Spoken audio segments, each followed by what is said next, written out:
what would happen is you divide this 15 up here by the square root of 1. Square root of 1 is 1, and 15 divided by 1 is 15. So it kind of is the same formula, but we'll write it out. The old formula when n is 1, and the new formula when you have a larger n. So remember your parentheses here on the top and the bottom. Super important. And remember your division sign. Sometimes you get so wrapped up in getting all those parentheses, you can forget the division sign, and then it ends up being a multiplication. So be careful for that as well. Okay, so our z-score here is negative 1.4. From here, the question's the same. Okay, so now we have a probability statement in terms of z.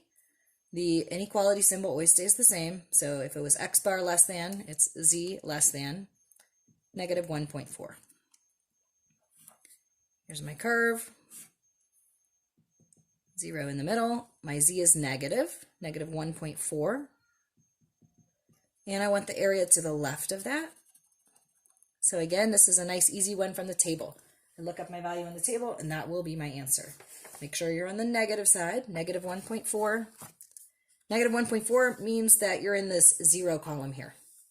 There's no additional digit after the 4. So 0.0808.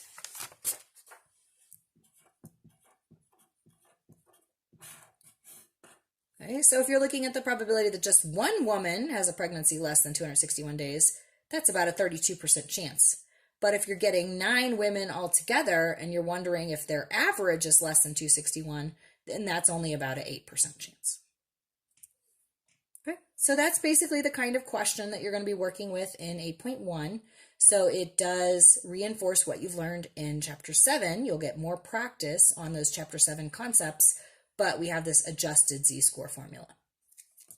So let's see if we can pull it all together. Here's a few things that might help you as you're working through your homework. Okay, some tips and tricks vocabulary-wise. So the sample mean is the x bar. The population mean is the mu. We did look at that, I think, gosh, maybe in Chapter 3 where we had that little table on the front page of the notes with all those symbols and notation where we're learning some new variables. But just to remind you and keep that fresh in your mind. Will the sample mean always equal the population mean? No. Okay. It will sometimes, but if we go back to that page 1, remember we had a bunch of different x bars that were not all equal to the mu of 5. The sample mean is our best guess for the population mean. True or false?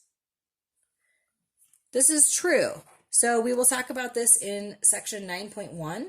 This is called a point estimate. So if you don't know the mu, then the x bar is your best guess. Okay? It may be spot on. It may be off a little bit. But if you don't know the mu, that is your best guess. The distribution of sample means has a mean, mu sub x bar, and a standard deviation, sigma sub x bar. And the z-score is, well, let's just put it down here, x bar minus mu over sigma divided by the square root of n. And don't forget your parentheses.